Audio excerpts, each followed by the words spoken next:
She made lace in a village where no one knew her name. He was a duke who never noticed her humiliation, but the night the truth came out, he was standing 20 feet away, and he did nothing. At least, that's what she believed. The assembly rooms at Wrentham held on a good evening, perhaps 60 souls. Tonight was a good evening.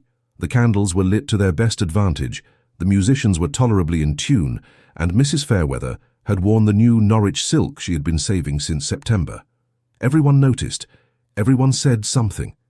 This was the particular pleasure of a village assembly. Nothing was wasted, and nothing went unmarked. Clara Haverstock arrived at 7:30 with Mrs. Pell, her nearest neighbour on Church Lane. A woman of 50-odd years who possessed the useful combination of good humour and short memory, and who had never once asked Clara anything she did not wish to answer. Clara wore grey silk, not morning grey, but the cool, considered grey of a woman who has learned that understatement is its own kind of armour. At her throat, a length of cream lace she had made herself, narrow and precise, the pattern a series of interlocking diamonds that had taken her the better part of a fortnight. She was known in Wrentham. This was a thing she had worked at carefully. In the 2 years since she had come to the village with a trunk, a letter of character, and no family to speak of, she had become a fixture of the small, self-contained world that a village is, not intimate with many but respected by most. She attended church. She subscribed to the lending library. She did not gossip, but she listened well, and people found somehow that they felt understood in her company. Mrs. Pell had once told her she had the manner of a woman twice her age, and meant it as a compliment. Clara had accepted it as one. The manner had cost her something to acquire. The rooms were filling. Near the door, young Mr. Ives was talking too loudly, as he always did when he was nervous. The Mrs. Cartwell had claimed the chairs nearest the musicians and were already arguing in whispers. Clara took a glass of negus from a passing tray and did not need to look to know that Edmund Vane had arrived. She knew because the room changed. It was a particular quality of his presence, not loud, not showy, but weighted. People oriented toward him without meaning to. Conversations paused by half a beat. Even Mrs. Fairweather's Norwich silk seemed to dim slightly, which was some achievement. He was the Duke of Strelford, and Strelford was 12 miles north on a rise of land that could be seen on clear days from the top of Wrentham Hill, and his coming to a village assembly was, in itself, an occasion that would be discussed for a fortnight. Clara had met him in October, at a card party at the rector's house. He had been pointed out to her before he arrived, and she had prepared herself for condescension, or worse, the particular performance of condescension dressed as ease. What she had found instead was a man who listened when spoken to and thought before he replied, and who had very blue eyes that he apparently did not know how to use carelessly. He had asked about her work. She had mentioned it in passing, the lace deflecting a question about family, and he had asked a second question, which meant he had actually heard the first answer. She had gone home that evening and told herself it meant nothing. She had now told herself this perhaps 40 times, and the telling was becoming less convincing. Across the room he saw her. She knew because his conversation paused for precisely one beat before he continued it. She took a sip of her negus and turned to say something to Mrs. Pell. They were like this, had been like this for weeks. Two people moving through the same small world with the particular awareness of those who are pretending not to be aware. He called sometimes in the village on estate business. He attended the same church, sat 4 pews forward and to the left. Twice they had walked the same stretch of road between the apothecary and the market cross, and had spoken for 10 minutes about nothing consequential, and Clara had thought about both conversations afterward with more attention than she would have liked to admit. Tonight felt different. She could not have said why. Perhaps it was the candles. Perhaps it was the particular note the violinist struck as the dancing was called. Perhaps it was simply that there are evenings when the distance between almost and something becomes very thin, and both people in question can feel it. Edmund made his way across the room at no particular speed. He spoke to 3 people on the path, which was unavoidable. He was who he was, and a duke cannot cross an assembly room without being spoken to. By the time he reached her side, Mrs. Pell had been absorbed into a conversation about the new road being laid between Wrentham and Stoke Prior, and Clara was standing with her negus and her lace and her grey silk, and he said, "Miss Haverstock." "Your Grace." "You are not dancing." "Neither are you." A pause. The corner of his mouth moved. "I was working toward it." "The room has noticed your arrival," she said. "Mrs. Cartwell has adjusted her cap twice in the last 4 minutes. And yet I find myself here rather than there." He glanced toward the Cartwell chairs with the resigned expression of a man who has spent a lifetime being noticed. "You have lace at your throat. Is it your work?" "It is." He looked at it, briefly but with attention. "The pattern is unusual. Is it traditional?" "The ground is. The arrangement of the diamonds is mine." "You invented it." She met his eyes. "I adapted it. There is a difference." "There is," he agreed, and something in the way he said it suggested he was talking about more than lace. The musicians began a reel. Around them, couples formed and moved to the floor. Edmund did not move. Clara did not suggest it. The particular pleasure of not dancing, she had found, was that it required staying in one place, and staying in one place tonight suited her very well. They were talking about the road, then about a new lending library subscription she had taken out, then about his youngest brother who had just gone up to Oxford and was reportedly finding the work both less rigorous and more expensive than anticipated. He talked about his family with the particular care of a man who loves them and is tired of managing them, and she listened with the particular attention of a woman who has no family to speak of and finds the weight of other people's a strange kind of luxury. It was going well. She was aware that it was going well. She was aware of Mrs. Pell watching them from across the room with an expression she was trying to make neutral, and of young Mr. Ives watching Edmund with the transparent envy of a man who has been trying to speak to Clara Haverstock for 3 weeks without success. Then, near the punch bowl, something shifted. Mrs. Alderton, 71, grown up 40 miles south, memory long and entirely unedited, had been talking to Mrs. Holt for several minutes. Clara had not been listening. She became aware of it the way one becomes aware of a draught, not the source, but the effect. Mrs. Holt glanced toward her, then Mrs. Holt's companion.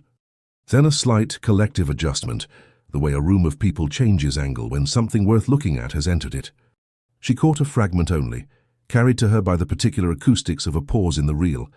Havisham, I believe, the debts, you recall, fled the county. That was enough. Clara did not look at Mrs. Alderton. She looked at Edmund. He was turned slightly away from her, toward his brother Lord George, who had said something that made him laugh, an actual laugh, quiet and real, the kind she had not heard from him before. He had not heard. She could see from his posture, from the angle of his head, from the fact that he was still laughing, that the fragment had not reached him. Lord George was speaking again. Edmund was listening. Around her the recalibration continued. A glance from Mrs. Holt, a slight movement from the Cartwell sisters. Nothing declared, nothing she could point to. Just the room rearranging itself around a new understanding of who she was. Clara Haverstock, who made lace and attended church and was respected in Wrentham. Clara Havisham, whose father had gambled away his estate and fled his creditors, and left her with nothing but a name she had quietly set aside. Edmund was still listening to something Lord George said. She set down her negus on the nearest available surface. She turned to Mrs. Pell, who was close enough now to have heard, and whose face told Clara that she had. "I find I have a headache coming," Clara said. "I think I shall go." "Clara." "Good evening, Mrs. Pell." She collected her shawl from the chair near the door. She did not hurry. Hurrying would have been a kind of surrender, and she had learned long ago that the walk out of a room matters as much as the reason for leaving it. She did not look back. If she had, she would have seen Edmund turn a moment later to the place where she had been standing and find it empty. She would have seen the slight alteration in his expression, not understanding, not yet, but noticing the absence. She would have seen him look around the room with the particular look of a man whose evening has just changed shape without his permission. She did not look back. The night air outside was cold and still, and she stood in it for a moment with her shawl pulled close, and the music came faintly through the wall, and the diamonds of lace at her throat were very white in the dark. She walked home alone. It was not far, she had always preferred it. The lace commission was for Strelford Park itself, which she had not known when she accepted it through Mr. Greer's draper's shop in November. She knew it now. A set of pillow trims and 2 lengths of collar lace for the use of the household. The housekeeper had come in to describe what was needed with the brisk efficiency of a woman who considered lace a domestic necessity rather than an art form. Clara had quoted a fair price, accepted half in advance, and said nothing about knowing anyone at Strelford Park. She had not at that point, known anyone at Strelford Park very well. She had thought she was beginning to. The work kept her occupied in the mornings, which was when she preferred to work. The light was best in her front parlour between 8 and noon, coming in over the garden wall at an angle that suited the fine thread. She sat at her lace pillow, her bobbins clicking in their quiet rhythm, and did not think about the assembly. She thought about the pattern, a running border of paired leaves with a scalloped edge, more intricate than the collar she wore herself, requiring more bobbins and more attention. Attention was useful. Attention meant that other thoughts had to wait their turn. In Wrentham, Clara's lacework occupied a particular understood position. She was a gentlewoman who had fallen on reduced circumstances, and her work was spoken of as a gentlewoman's accomplishment, practiced privately, sold discreetly through Mr. Greer to customers who need not know the maker's name. This was a distinction the village maintained with the instinctive tact of a community that had its own arrangements to protect. No one called it trade. It was therefore not trade, and Clara's standing held. Edmund called on the Wednesday. She was in the parlour when she heard the knock, and through the window she saw him at the gate, not his horse, no groom, on foot, which was unusual for a man of his position, and suggested the call was personal rather than incidental. She had Mrs. Timms, who came 3 mornings a week, tell him she was engaged. He came again on the Friday. She was engaged again. On the following Monday she was coming out of the apothecary, with a paper of headache powder she didn't particularly need, and he was coming out of the printer's across the lane, and there was nothing to be done. They were 15 feet apart on a street 12 feet wide. "Miss Haverstock," he said. "Your Grace." She tucked the paper into her basket. "I trust you are well." "I am." A pause. He was looking at her with the careful attention she had noticed in October, the kind that meant he was deciding what to say and choosing not to say the first thing that came to mind. "I understand you have been occupied." "I have a commission I am working to complete." "So Mrs. Timms mentioned." Another pause. "On both occasions." She kept her expression pleasant and uninformative. "It is a demanding piece." "I don't doubt it." He glanced down at her basket, then back up. "I had hoped there was something I wanted to ask you." She waited. He seemed for a moment to be at an unusual loss. This was new. She had not previously seen Edmund Vane at a loss for anything, and a small, unhelpful part of her found it almost painful to look at. "I wanted to know," he said, "if you were quite well after the assembly." "Perfectly well, a headache, as I said." She smiled at him, not unkindly but with a precision that left no openings. "Good morning, Your Grace." She walked away before he could arrange another sentence. She was aware as she turned the corner that he was still standing where she had left him. She did not look back. She was becoming very practiced at not looking back. The difficulty with a small village was that it had no mercy. She could not avoid the lending library because she needed books and could not afford to buy them. She could not avoid the church because she was known to attend and an absence would be noted. She could not avoid Mr. Greer's drapers because she needed thread. And Mr. Greer's was the only establishment that stocked the weight she required. Wrentham had not changed shape for her convenience. Neither, it seemed, had Edmund Vane. She saw him at church on the first Sunday after the assembly. He was 4 pews forward and to the left, as always. He turned once during the second hymn, and she was looking at her hymn book, and she did not know if he saw her or not. After the service, she was quickly absorbed into a conversation with the rector's wife, and by the time she was free, he had gone.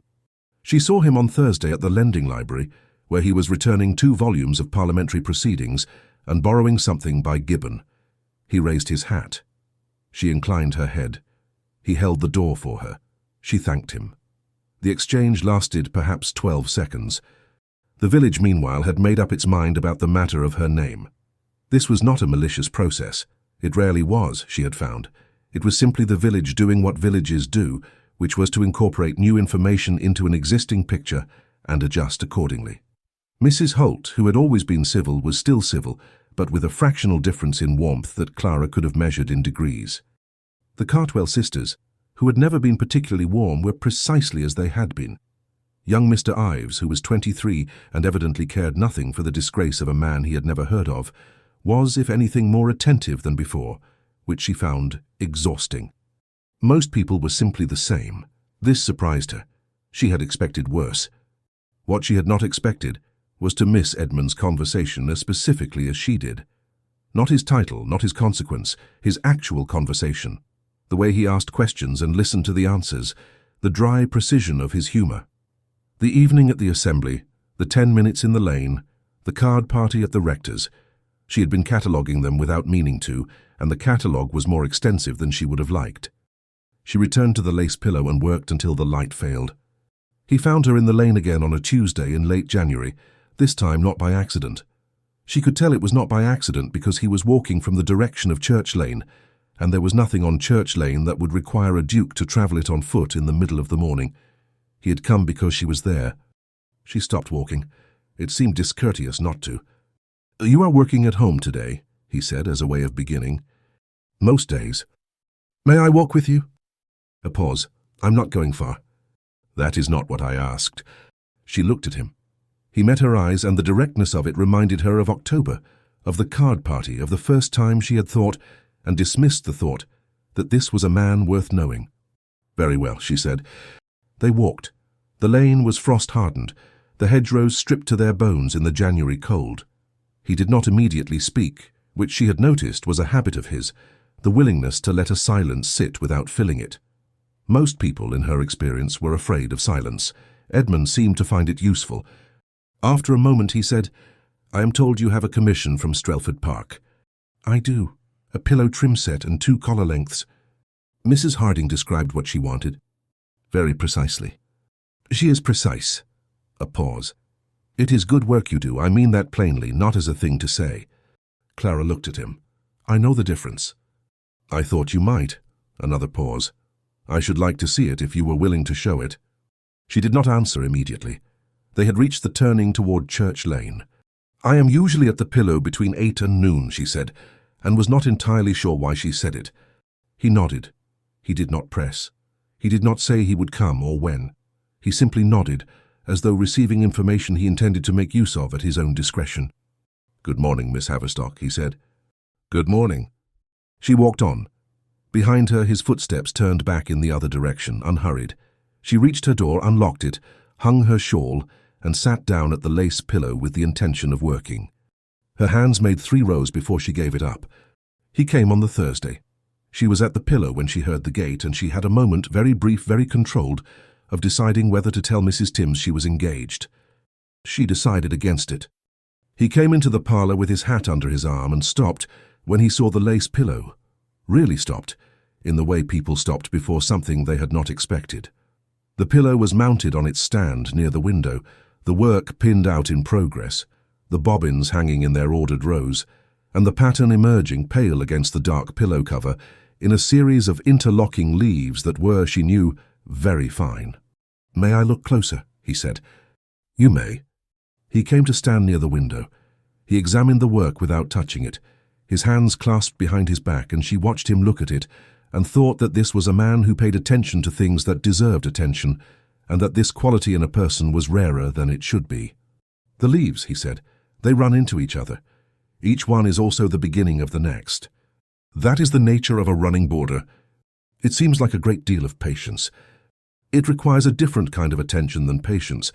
Patience implies waiting for something. This is more staying present with a very small thing."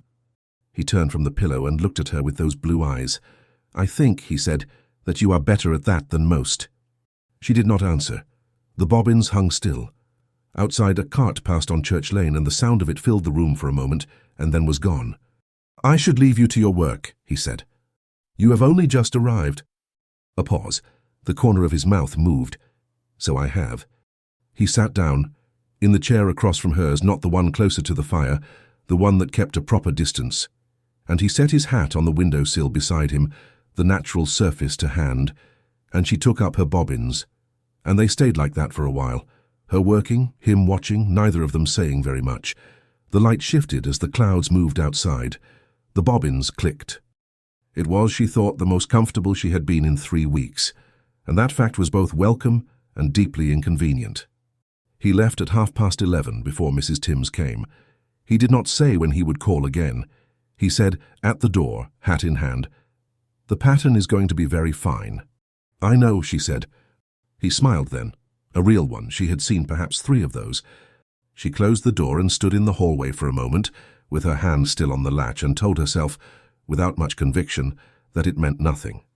He came again on the following Monday, and on the Thursday after that. He did not stay long on either occasion, perhaps 40 minutes, perhaps an hour. He sat in the same chair. The hat went to the windowsill each time, set down without ceremony as though it had always belonged there. He asked about the work. She told him.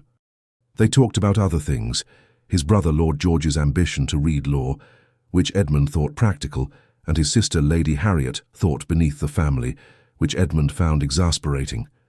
He talked about the estate management with the manner of a man who had taken it on young and found it both absorbing and relentless. She asked questions that showed she understood what he was managing, and he paused once, mid-sentence, and looked at her.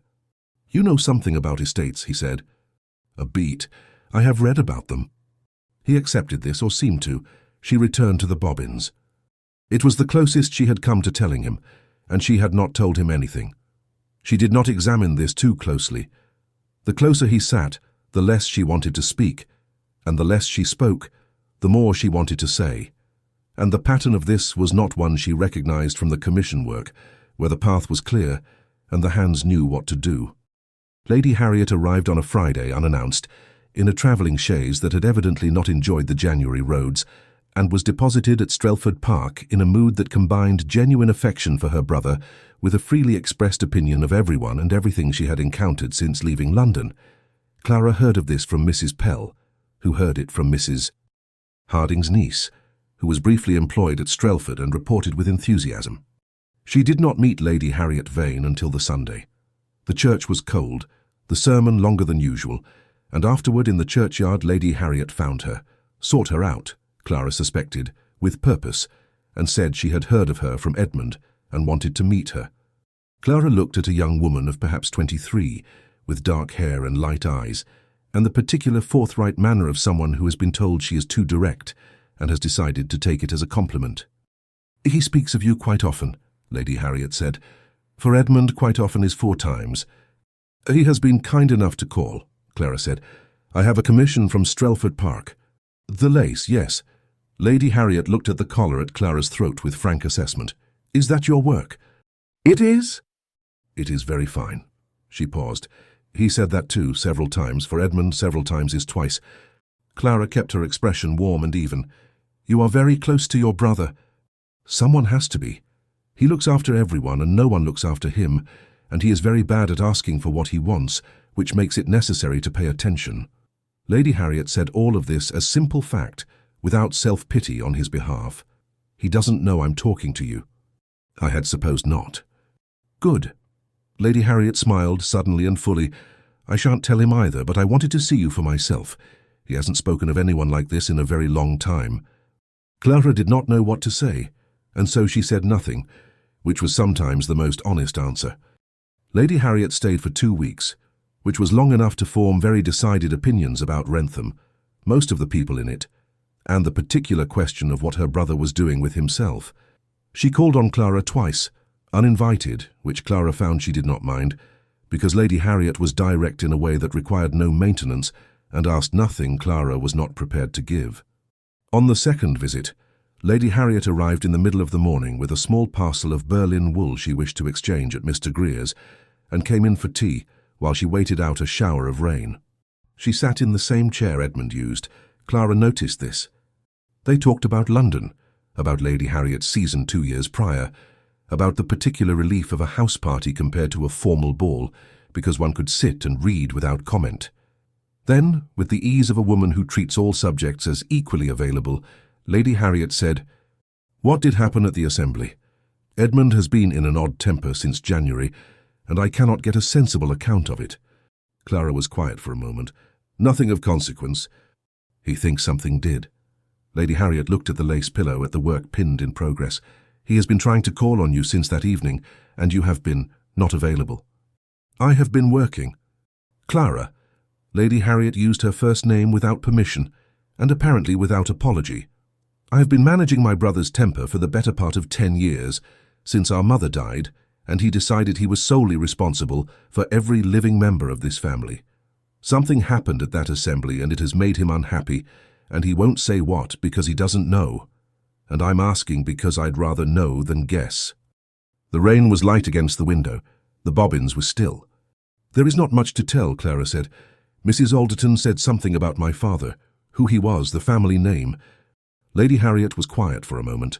Then, carefully, "What name?" A pause. "Havisham." She watched Lady Harriet process this, the recognition, the pieces arranging themselves. Lady Harriet was not a woman who pretended not to know things she knew.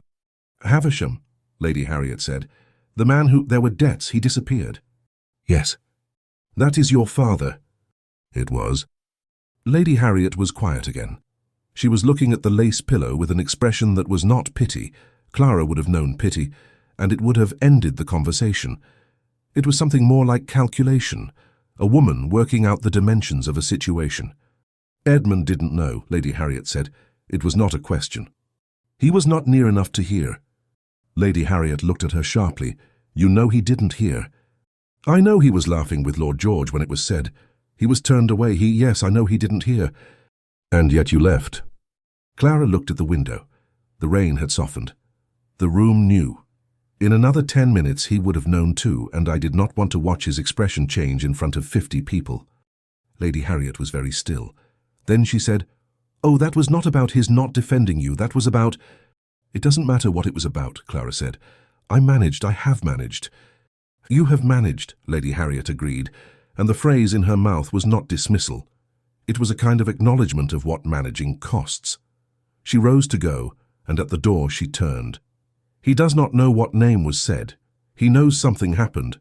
He has asked me twice if I knew anything, and I have been telling him I didn't because I didn't." A pause. "I shall have to revise that position." Clara opened her mouth. "I shan't be unkind about it," Lady Harriet said. "But Clara, he deserves to know what he's supposed to feel badly about." She left. Clara sat down at the lace pillow and took up the bobbins, but her hands were not quite right, and she set them down again. Edmund came the next morning, earlier than he had come before 9, which was before Mrs. Timms, and before Clara had settled herself at the pillow. She was still at the breakfast table when the knock came, and she heard his voice in the hallway, and felt the particular sensation of a conversation arriving before she was ready for it. She went to the parlour. He was standing, had not sat, which she noticed, near the window, his hat in his hands, and he turned when she came in, and the expression on his face was not what she had prepared for. She had prepared for discomfort, for the social awkwardness of a man navigating new information about someone he had been calling on. What she saw instead was something cleaner and more direct. He was angry, on her behalf. She could see it in the set of his jaw and the careful control of his voice when he said, "Why did you not tell me what was said?" Clara sat down at the table she had just left and folded her hands. "Good morning, Your Grace. Lady Harriet told me last night, Mrs. Alderton and the name, and—" He stopped, made himself stop. When he continued, the control was back, though the effort was visible. "Why did you not tell me? What would you have had me do? Walk across a full assembly room to inform you that someone had just publicly connected me to my father's disgrace? I could have—" He stopped again. "I was standing 20 feet from you." "I know where you were standing." He looked at her. She looked back. The lace pillow stood between them, the work half finished, the bobbins still. "I did not know," he said. "I want you to understand that. I did not hear what was said and choose to stay where I was. I did not hear it." "I know." The words fell quietly. He blinked very slightly. "You know," he repeated. "I saw your face. You were laughing. You had not heard." She kept her voice even. "I know you did not hear it." Something shifted in him. Not relief, not exactly. The realignment that follows when a weight you have been braced against simply isn't there. "Then why—" He did not finish the sentence. Clara looked at the pillow, at the pattern of leaves, each one beginning where the last left off. "Because the room had heard it," she said, "and you would have known in another 10 minutes. And I did not want to be standing next to you when you found out. I did not want to watch you have to manage it." The silence held. "Manage it," he said. "Decide what to do, what to say. Whether to continue standing next to a woman whose father is the reason 3 families in this county lost money they have not recovered." She looked up at him. "It seemed kinder to spare you the calculation." "You thought I would calculate," he said. "I thought anyone would." He did not answer immediately. He walked not toward her but to the window where the lace pillow stood in its morning light. He looked at the work without seeing it. "My father," he said after a moment, "made a very poor investment when I was 14. He lost a significant sum. We did not lose the estate, but it was a near thing, and the income did not fully recover for 5 years. He was looking at the bobbins. He died the following year when I was 15. My mother managed what she could until she died when I was 16. Trustees handled the formal affairs until I reached my majority, but the day-to-day fell to me long before that." A pause. "I have never told anyone that." She watched him. "I tell you now," he said, "because I want you to know that when I look at what you have built, a commission from my own household, a reputation in this village, a livelihood made from your own hands, I do not calculate. I marvel." Clara was quiet for a long moment. Outside, a bird had started up somewhere in the garden, and the morning was very clear. "You are kind," she said. Her voice was not quite steady, and she was aware of it. "I am honest," he said. "There is a difference." The corner of her mouth moved. She could not help it. He had turned from the window, and she saw the blue eyes, and she thought that this was a man who had come to her before 9 in the morning because he needed her to know something and could not wait until it was convenient, and that this quality was very rare and she was not prepared for how much it cost her to sit still. "I owe you an apology," he said. "Not for that night, I did not know, as you have said, but for the 3 weeks since. I've been coming here and sitting in that chair and talking about Lord George and the estate, and not once asking you directly what happened and whether you were well. That was not consideration, that was cowardice dressed as tact." Clara looked at him. "You are very hard on yourself." "You were harder on me." Not an accusation, simply true. She did not deny it. "Miss Haverstock," he said. "Clara." The name was careful. "Will you tell me about your father? Not what the village knows, what you know." She was quiet for a long moment. The bird outside had stopped. The morning was very still. "He was charming," she said, "and clever and terribly bad with money. He did not set out to ruin us. He set out, I think, to recover us, and each attempt went further wrong than the last." A pause. "He left when I was 19. I have not heard from him since." Edmund was watching her. "I changed the name slightly when I came here. Haverstock instead of Havisham. I did not lie about anything else, my situation, my means, my occupation. I simply—" She looked at her hands. "I wanted the chance to be judged on what I had made rather than what had been done to me." A silence. "That seems to me," Edmund said quietly, "entirely reasonable." Clara looked up. He was standing near the window with his hat in his hands, and the morning light was behind him, and his expression was one she did not have a word for and did not try to find one. "It did not seem so to Mrs. Alderton," she said. "Mrs. Alderton," he said, "is 71 and well-intentioned and does not know the difference between information and damage." He paused. "I will speak to no one about what you have told me. It is yours to tell or not tell, as you see fit." "Thank you." "I do not want your thanks." He said it without sharpness, simply as a correction. "I want—" He stopped, looked at the windowsill where he had set his hat on every previous visit. He crossed the room and set it there now in its place, with the deliberateness of a man making a small declaration. "I would like to continue calling, if you are willing." Clara looked at the hat on the windowsill. It was so small a thing, the putting of it back where it had always gone, as though he had already decided the question, and it cost her more than she expected. "I am usually at the pillow between 8 and noon," she said. He looked at her. The blue eyes were very clear. "I know," he said. "I shall come at 9. He left. The gate latched behind him. Clara sat for a long moment in the morning quiet, and then she took up her bobbins, and the leaves ran on, each one the beginning of the next, and her hands were not entirely steady, but they were steady enough. He came at 9 on Thursday, and the Monday after, and the Thursday after that. They did not speak again about the assembly or her father or the name. They did not need to.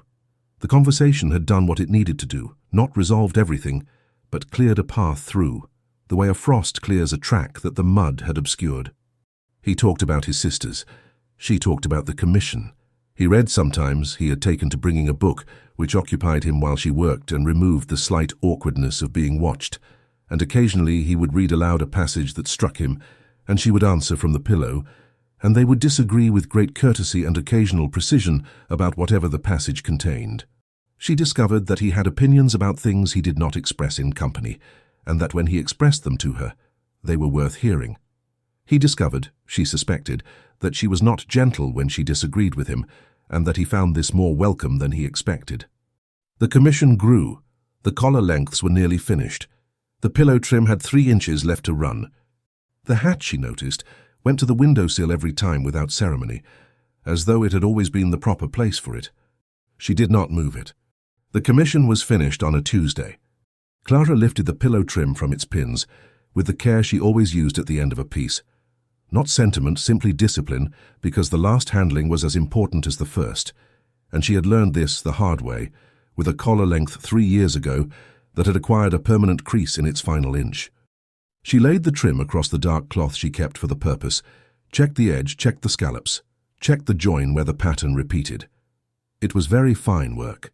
She knew it objectively, the way a craftsman knows a good piece, not pride exactly, but accuracy. She folded it, set it with the 2 collar lengths in their paper wrapping, addressed the parcel to Mrs. Harding at Strelford Park. Then she sat at the empty pillow stand and did not immediately begin the next piece, which was not like her. The pillow stand looked strange without work on it.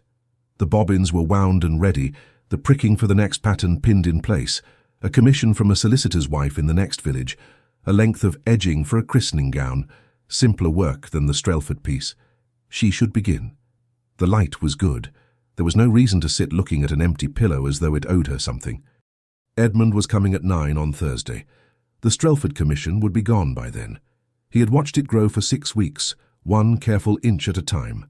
She was not sure what they would talk about when it was finished, and she was more sure than she would have liked to admit that this uncertainty was not really about the lace. She picked up the bobbins. She began the edging. The pattern was simple enough that her hands knew it, which meant her mind was free, which was not this morning an advantage. He arrived at 9 on Thursday as always. She heard the gate, heard his knock, heard him speak briefly to Mrs. Timms in the hall, and then he came into the parlour and stopped. The pillow stand was in its place by the window. The work on it was different, finer thread, simpler pattern, unmistakably not the Strelford piece. He looked at it, and then at her, and she saw the moment he understood. "It is finished," he said. "I sent it to Mrs. Harding on Tuesday." He sat down in his chair. The hat went to the windowsill. She had wondered if he would still do that with different work on the pillow, and he did, without looking, the automatic ease of a settled habit. "Was it well?" he asked. "The piece?" "It was good work. I shall tell Mrs. Harding to let me see it when it is put to use." He settled back in the chair. "What is the new commission?" "A christening edging, less complex." She showed him the pricking, the pattern sheet, the tiny holes through which the pins went to hold the work. He leaned forward to look, and she was aware, as she often was, of the proximity. Not uncomfortable. The opposite of uncomfortable, which was its own problem. "A child," he said, looking at the pattern. "A solicitor's wife in Merton village, her 3rd. Do you know her?" "Slightly, she is kind." Clara took up the bobbins. "She paid in advance, which is kinder still." He smiled. She began the first row, and the bobbins clicked their familiar rhythm, and the room settled into the particular quiet they had made between them. Companionable, unhurried, neither of them reaching for conversation when silence served better. After a while he opened his book. She worked. He said without looking up, "Lady Harriet goes back to London on Saturday." "I know. She called yesterday to say goodbye." He looked up at that. "She called on you?" "She has called 4 times. Did you not know?" "I did not." He looked back at his book, though not, she thought, to read it. "She has said nothing." "She is very loyal to you." "She is very managing. There is a difference." But the tone was fond. He set the book on his knee. "She likes you." "I like her." A pause. "She is not easily pleased in the matter of people she decides to like." Clara kept her eyes on the work. "I am aware. She was quite direct about her standards on the first visit. That does not surprise me." He was quiet for a moment. "She told me before I knew about the assembly, about your name. She told me I should call on you directly and ask what had happened, rather than circling the matter like a man afraid of his own question." He paused. She was right. "She usually is, I think. She simply doesn't wait to be asked." "No." His voice was dry. "She does not." The bobbins clicked. Outside, February was doing its best with a pale sun that gave more light than warmth, and the garden was frost-grey and still. "Clara," he said. She looked up. He was watching her with the expression she still did not have a name for, the one she had first seen that morning in January, when he had come before 9 and stood near the window with his hat in his hands. Steady and serious, and somewhat unguarded, which was rare on his face. "Yes," she said. "I owe you something I have not yet said." She waited. "The morning I came and when Lady Harriet had told me, you said that you knew I had not heard, that you had seen my face." He paused.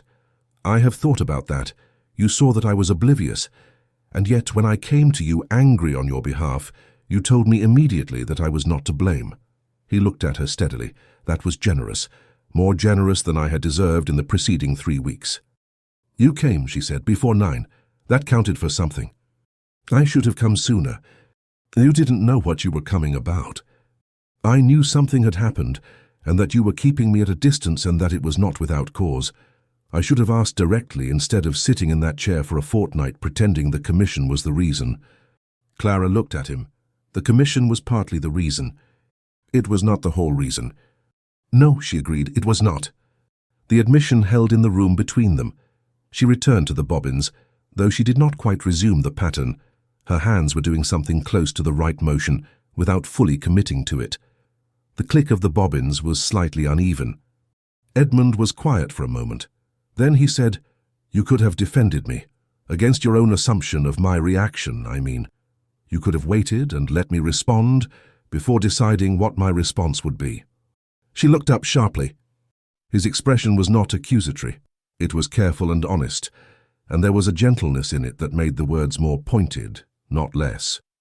"You left," he said, "before I had the chance to show you what I would have done." She felt it in her hands, which had gone still, and in her chest, which was doing something she did not intend. "You could have defended me," she said quietly. Not the anger she might have expected from herself, something more stripped down than anger. "You could have defended me, had you heard. I needed it, and you were there, and you didn't know, and I know you didn't know. But—" She stopped. "But," he said, "but I have spent so long defending myself." Her voice was steady. She made it so. "Making certain I was standing on ground I had built myself, ground no one could pull from under me, because I had seen what happened when the ground disappeared." She looked at him. "And then there was that evening, and I looked across the room for you, and you were elsewhere. And it was not your fault, and I know it was not your fault." She stopped again. "And yet—" Edmund looked at her for a long moment. He did not rush to speak, which was one of the things about him that was most difficult to defend against. "And yet," he said quietly, "it was the first time you had looked across a room for someone in a long time, and I wasn't there." She did not answer. She could not, quite. He stood. He was not a dramatic man. He crossed the room without theatre, simply moved from where he was to where she was, and stood near the lace pillow, near enough that she would have had to make an effort to put distance between them. "I cannot undo that evening," he said. "I can only tell you that if I had been standing close enough, if Lord George had not said whatever fool thing he said that made me laugh, I would have." He paused, without calculation, without managing it. "I would have said something to Mrs. Alderton, and I would have stayed next to you, whatever it cost." "You don't know that." "I know myself well enough to know it. I know my father was reckless, and my mother spent years trying to recover what he lost, and I had the running of things before I had any right to, and I have been careful ever since. The estate, the children, the position. I am very good at calculation." His voice was level. "I am telling you that you are the one thing I have not been calculating. That began in October at the rector's card party, and I have not managed it since." Clara looked up at him. He was close and the morning light was behind him, and she thought about October and all the Thursdays since and the hat on the windowsill, and she thought that she was very tired of being careful. "Edmund," she said. It was the first time she had used his name without his title. He heard it. She saw him hear it. She did not reach for him. She did not need to. He closed the remaining distance with the unhurried certainty of a man who has stopped reasoning about what he wants, and the kiss was what she would have known, had she let herself know it. Not sudden, not surprised into, but arrived at. Quiet and definite and real, the way a conclusion is real after a long proof. When they separated, She was aware that her hands had at some point released the bobbins entirely, and that the christening edging had been briefly at risk of disorder, and that she did not particularly care. He was looking at her with the blue eyes and an expression she now had a name for. She had simply not let herself use it until this moment. "I find," he said somewhat carefully, "that I have a great deal more to say, and that the chair across the room seems an unreasonable distance." Clara looked at the chair, then back at him. "It is a poor chair," she said. "The stuffing has gone in the left arm." "I had noticed. There is a better one in the sitting room." He looked at her for a moment. Then the smile came, the real one, the one she had counted, and it was different this time, less guarded, as though some internal appointment of restraint had just been stood down. "Show me," he said. She did. March came in with cold rain and the particular mud that Rentham's lanes produced in the third week of the month, and Edmund came on Tuesdays and Thursdays now, and sometimes on Saturdays, and the village noticed. The village had opinions. This was inevitable. Clara heard them through Mrs. Pell, who delivered information with the cheerful lack of ceremony of someone who has decided that people who pretend they don't want to know things are simply making everyone's life harder. Mrs. Tolhurst at the post office thought it was very romantic. Mrs. Holt thought it was very unwise. Young Mr. E. Ives had apparently redirected his attentions toward the second Cartwell daughter, which struck Clara as a reasonable outcome for everyone involved. Edmund himself did not appear to be troubled by village opinion. He came at 9 on Tuesdays and Thursdays, and sometimes appeared on Saturdays with no stated purpose other than to walk, if she was willing, and she was usually willing, and they walked the frost-hardened lanes while it was still cold and the mud-softened ones as March progressed, and they talked, and sometimes they did not talk, and both were easy. He had kissed her twice more since the Thursday in February, once in the sitting room in the better chair, which had acquitted itself admirably under the circumstances, and once at the gate on Church Lane when she had come out to meet him, and the morning had been very still and they had stood at the gate for a long while without going in, and he had held her hand in both of his, which was possibly more intimate than the kiss. And she had been aware of this. She had not asked what they were doing. She had been asked once by Lady Harriet in a letter that arrived the first week of March. "Edmund is entirely impossible to read, but I wish to know whether I should be pleased. I shall be extremely vexed if you tell me it is none of my concern. It very much is. He is my brother, and I have been attending to his disposition since our mother died, and left him in charge of everything, including himself, which was the appointment he was least qualified to hold." Clara had written back that she was well, that Edmund was well, and that Lady Harriet was very kind to inquire. Lady Harriet's return letter consisted of 4 words: "That is not information." She was not wrong. But Clara was not ready to name the thing yet, and she did not know why. And then, on a morning in late March, she looked at the gate from the parlour window and saw Edmund coming up the lane at a pace slightly quicker than his usual, and she thought she did. He came in and refused tea with a distraction she noticed immediately. He did not put his hat on the windowsill. He held it. He sat in the good chair in the sitting room where they usually sat now, and was quiet for a moment in the way that was not his usual quiet, not the settled thinking quiet she had come to know, but the quiet of a man who is working out how to begin something. Clara folded her hands in her lap and waited. "I was in Merton Village yesterday," he said, "on estate business. I called at Carver and Son, the solicitors. The solicitor whose wife commissioned my christening edging." "Yes," he paused. "The child was born 2 weeks ago. A girl, Mrs. Pell told me. They are calling her Anne." "So I heard." He was looking at his hat. Mr. Carver mentioned in passing that a woman in the village, not named, had recently sold, through a third party, a very fine piece of needlework to a collector in Bath, that the sum was considerable, that the work was described as among the finest currently produced in the county. Clara said nothing. He did not know who the woman was. He had heard it from the collector's man.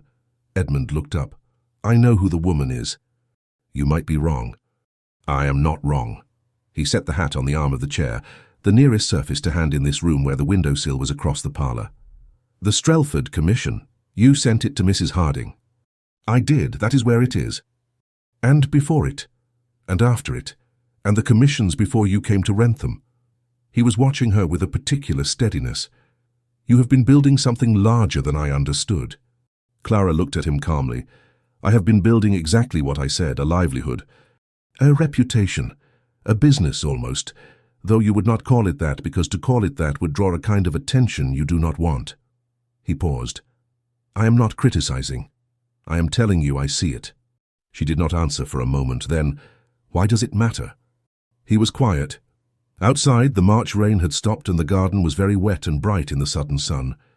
Because, he said, I want you to know that I know before I say what I intend to say. Her hands were still in her lap. There are practical complications, he said, in the manner of a man who has thought about something very carefully and decided to say it plainly rather than dress it. My sisters need good marriages, and they will be negotiated in drawing rooms by people who will also know my wife's name and her family and her situation. My position requires things of the woman beside me. Visibility. A certain readiness to be looked at. To be talked about. I am already talked about, Clara said. In Wrentham. The county next. Yes, he met her eyes. The county next, and then further. She held his gaze. You are telling me the difficulties. I am telling you that I know them, and that I have thought about them carefully over a considerable number of Tuesdays and Thursdays and the occasional Saturday. A pause. And that they are not enough. She was very still. They are real, he said. I will not pretend they aren't. There will be people who say unkind things and drawing rooms that go quiet. Your father's name will come up again, somewhere, at some point, and I will not always be close enough to hear it. He stopped. I will always come back and tell you when I was not close enough. I will not leave you to find out from someone else that something has been said. That is not much. But it is the promise I can make. Clara looked at him, at the blue eyes, at the hat on the arm of the chair, at the man who had come before 9 on a January morning and stood at her window and told her he marvelled, and who had sat in that chair across the parlour on 100 mornings since, and read aloud passages she disagreed with, and who had kissed her in a way that was not uncertain about itself. The difficulties are real, she said. Yes, I have known difficult things. I know you have. His voice was very quiet. You know how to build on difficult ground. I have watched you do it. He paused. I would very much like to build on it with you. She felt it. The thing she had been not quite naming for months arrive properly and settle.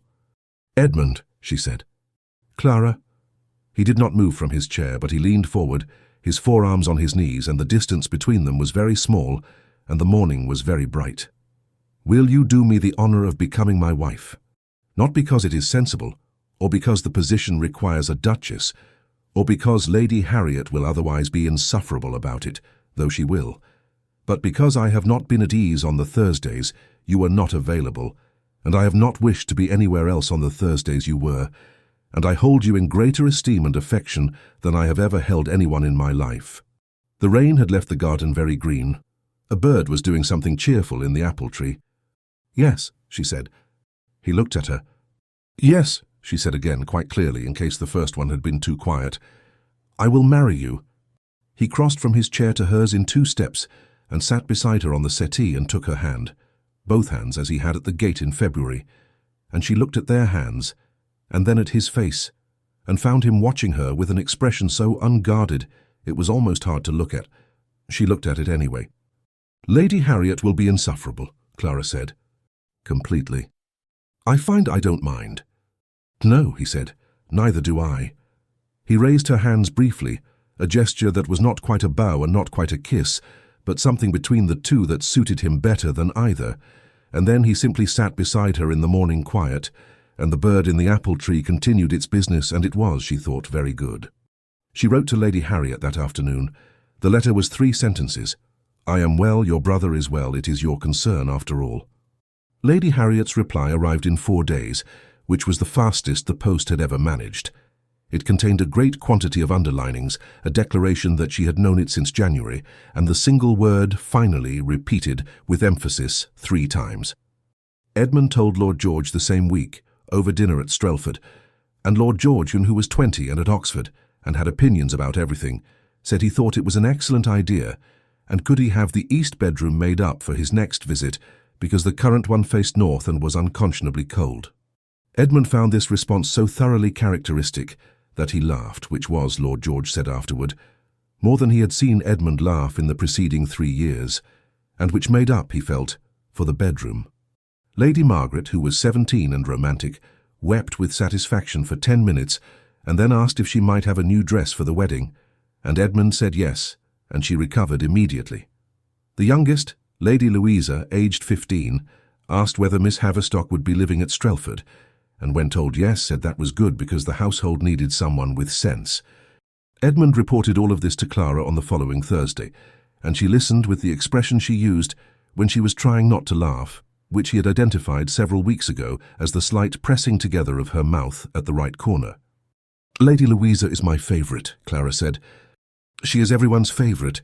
She is also the most like me, and I was not sure whether that would be for better or worse from your perspective." "Decisively for better," Clara said. "I know how to manage you." He looked at her. "Do you?" "Thursdays," she said, "and the occasional Saturday." The corner of his mouth moved. "You will find," he said with great dignity, "that I am considerably more manageable on a permanent basis. I look forward to testing the theory." He reached across and took her hand, and she let him, and the lace pillow stood in its usual place by the parlour window with the christening edging pinned in progress, and the light was good, and there was, for the moment, nothing that required managing at all.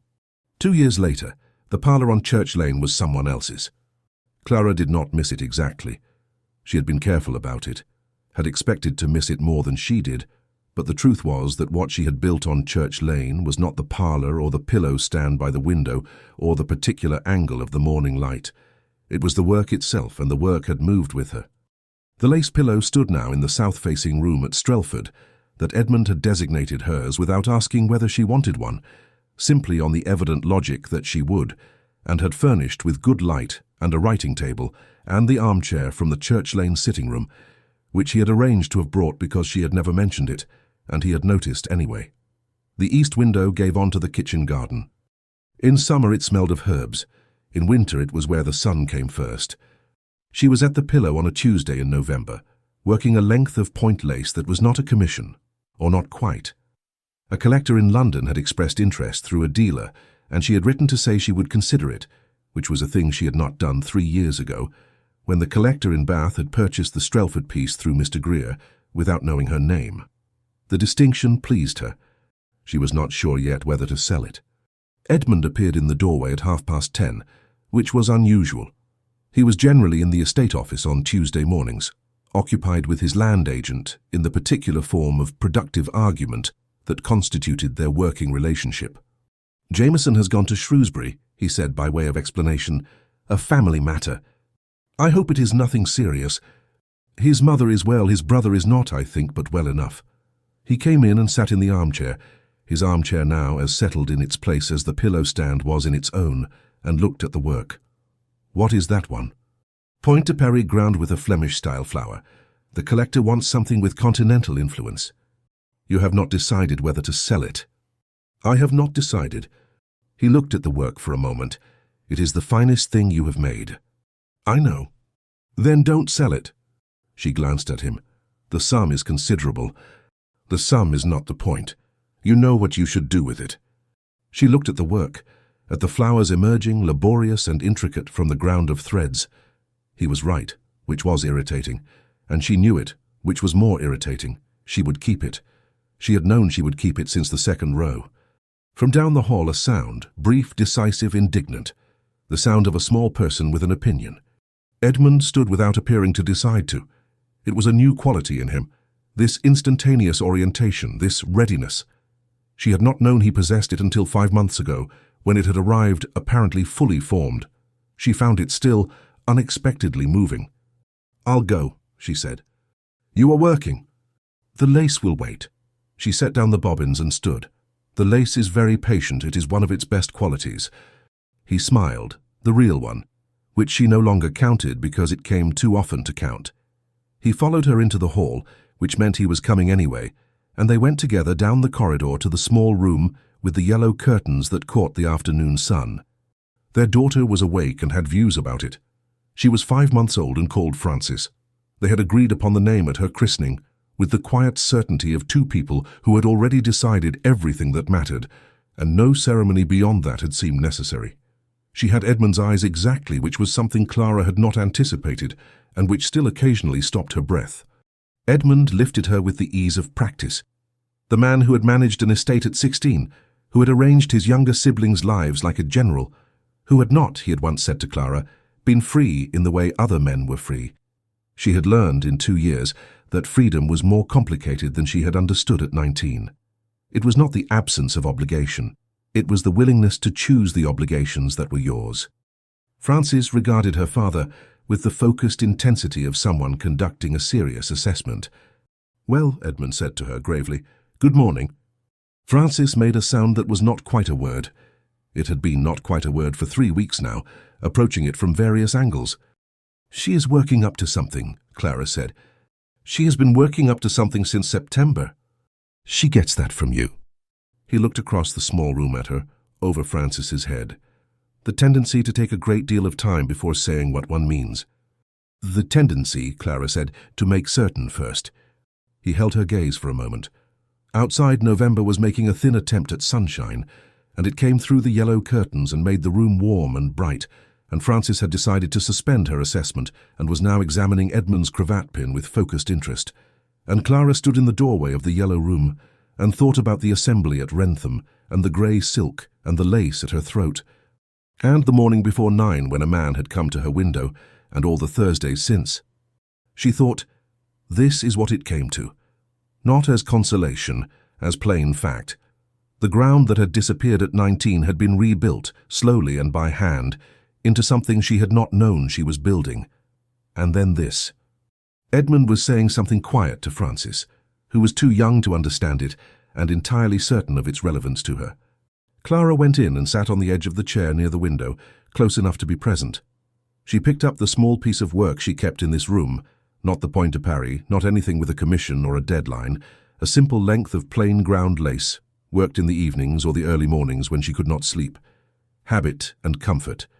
Her hands knew it without being asked. The bobbins clicked their quiet rhythm. Edmund looked up.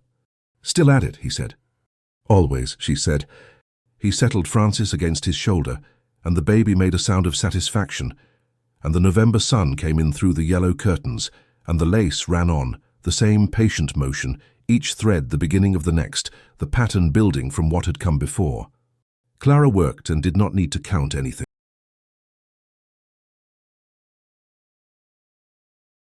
Don't forget to like and subscribe, or at least leave a comment. Thanks for watching.